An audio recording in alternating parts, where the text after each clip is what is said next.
What was the very first thing that you did when you went into work today?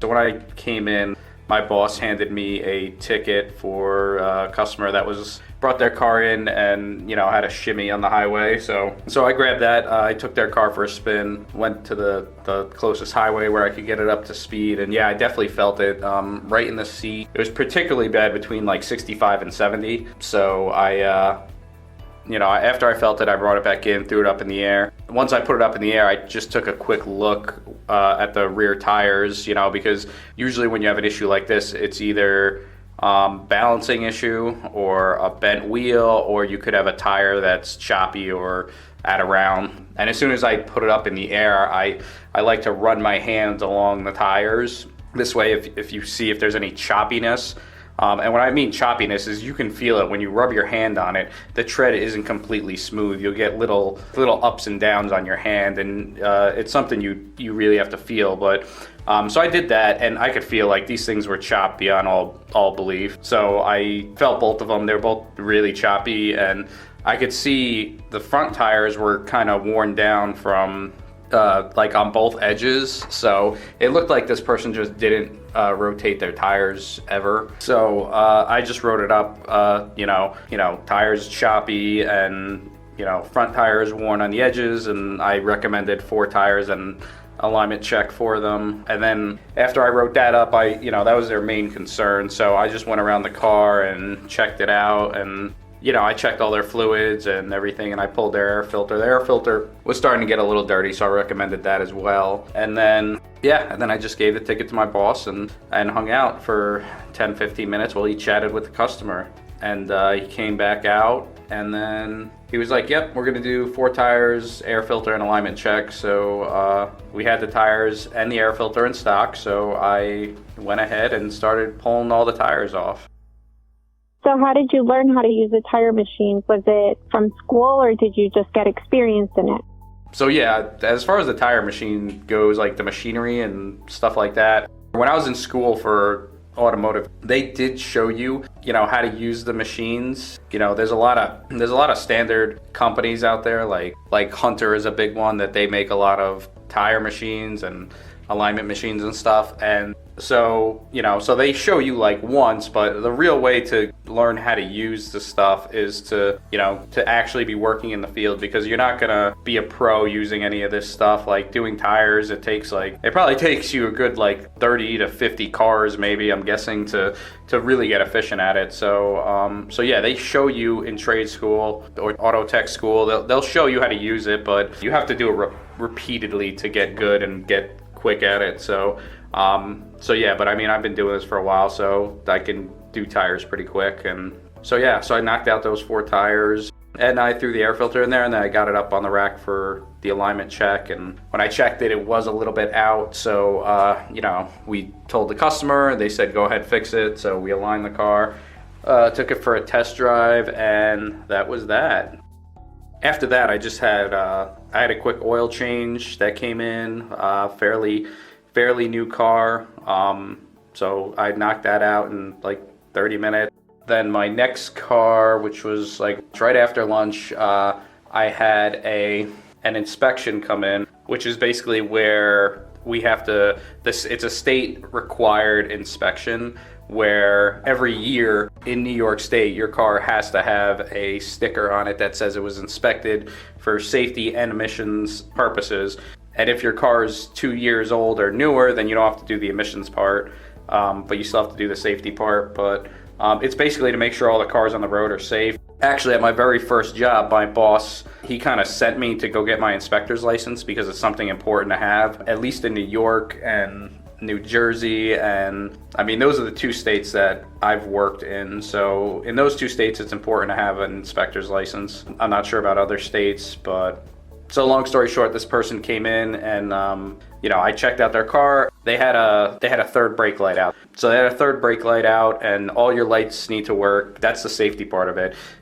Tires need to be good, brakes need to be good. And there's certain limits, like the brakes need to be like pretty much gone for it to fail. The tires need to be below a certain 230 seconds in 2 different spots on the tire. There's all these rules that they tell you about. And on the inspection, we have a special computer that does the inspection, and you can actually look it up if you don't remember. But they send you to a class, and then, it's a 1-day class, and then you take a test, and, that's how you get your inspector's license. And like I said, my first job, my boss sent me, so that was cool. The inspector's license is something important to have on a resume, so anyway, we told the customer when I was doing this inspection, the brakes were starting to get low, but they didn't fail, of course, because basically to fail with brakes, you need to have no brakes left. So we told the customer, hey, we recommend doing brake pads and rotors, and then we told them you need the third brake light to pass inspection. And then, we asked them, we always ask them beforehand, do you have a check engine light on? Because if you have a check engine light on, it's going to fail inspection. So, we didn't see one on, and they didn't tell us they had one. So the emissions part is after the safety part, where basically you just plug a cable into the car. It tells the computer like, hey, I got no check engine lights, I got no error codes, and then it passes it. But before we got to that point, we had to let the customer know, like, hey, you need the third brake light before we can pass it. And this guy, unfortunately, he wanted to take the car, go do the brake light bulb, and then bring it back. But we told him, like, hey, we're sorry, but this is the way the state requires us to do inspections. You have to either fix it here, or you have to pay $21, get it failed, and then bring it back and pay a re-inspection for just the safety part, which would be $10. And he wasn't happy about that, but I think my boss might have gave him a better deal on installing the light. But anyway, so he just said, don't worry about the brakes, just replace the light. He wasn't very happy about it, but so we went ahead. I threw a bulb in that third brake light, and then I ran it through for inspection, and it passed, and he got a new inspection sticker, so that was cool. Did you do anything else after that?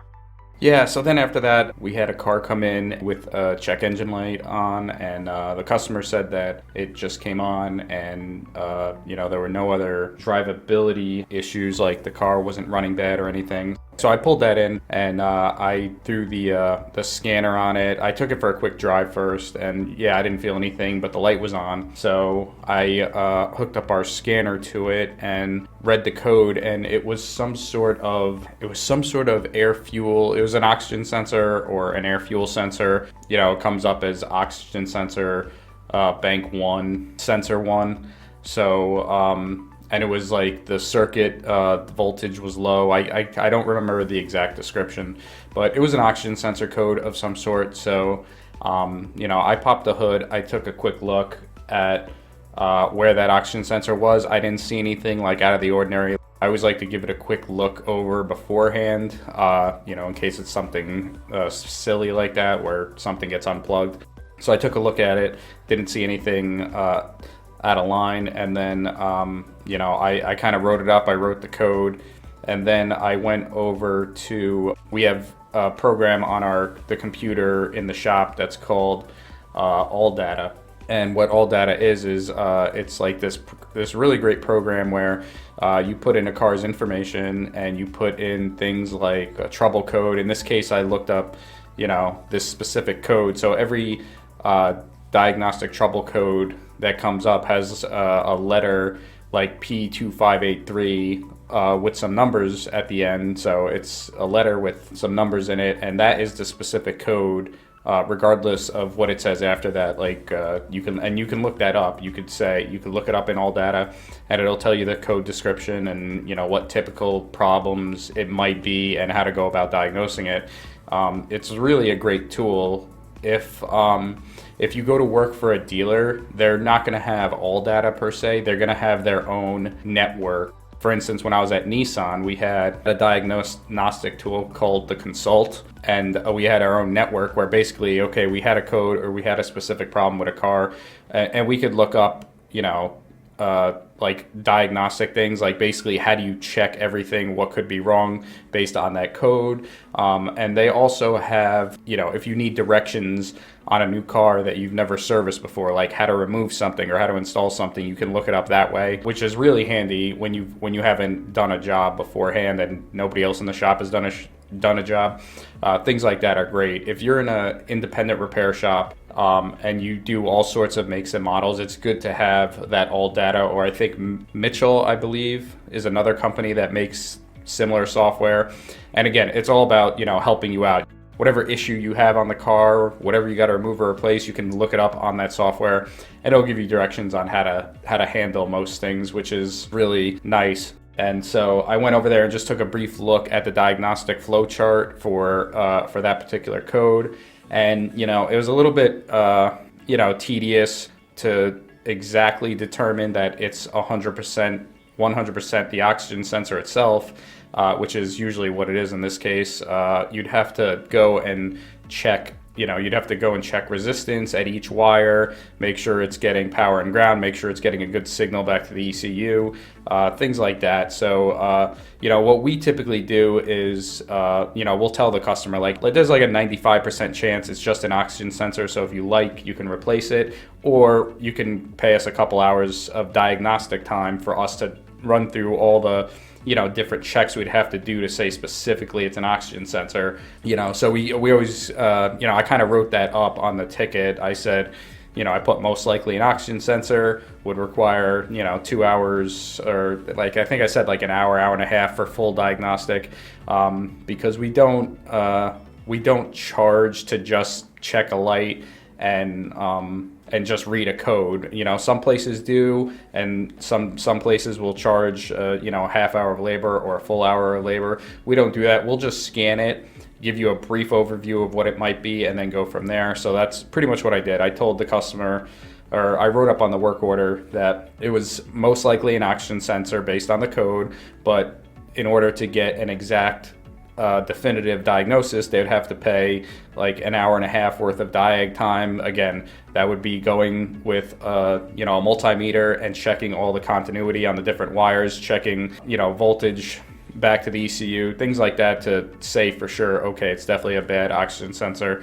or ohming out the sensor itself. If it's got high resistance, that's it's not good. So we leave it up to the customer to say, okay, do you want a definitive answer, or do you want to just go with the 95% chance that it's a bad oxygen sensor? So I wrote that up, gave my boss the rundown, told him what was going on, and then he came back out a few minutes later, said the oxygen sensor is on its way. I started taking it out, and it came. I kind of didn't have any other cars, so I just kind of hung around, and then like 10 minutes later it showed up. I threw the new one in there, plugged it in, I cleared the code with the scan tool, and then I took it for a test drive. And there wasn't anything drivability issue wise with that oxygen sensor, with that code. So I just took it for a quick test drive, basically to make sure that the light didn't come back on. So I took it for a drive, and then I threw the scanner back on it before I left, because sometimes you can have a code come back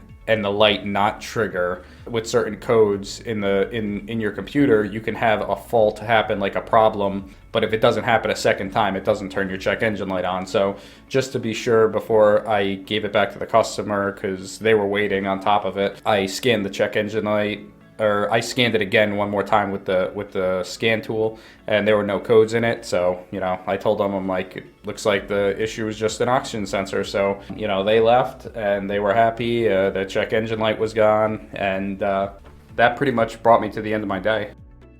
So did yesterday and today represent typical work days for you?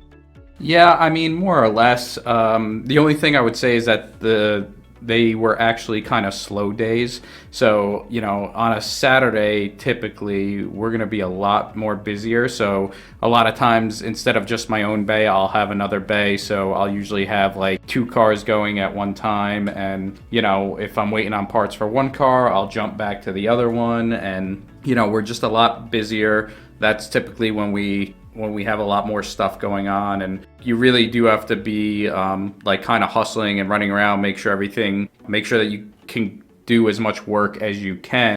For the week, you want to make sure that you get a good amount of hours in so that you make a decent paycheck that week. So, of course, you always want to we always try and make sure everything is done like we would do our own cars as far as quality, and we make sure that nothing gets missed or anything like that. But at the same time, you do have to balance that with, okay, let's hustle, let's get the work done in a timely fashion. So there's a little bit of hustle on the busy days. So when it's busy, sometimes when it comes around to lunchtime, I'll just grab my food, scarf it down, and head back to work type thing. So I would say that would be the big main difference is the last few days weren't that busy.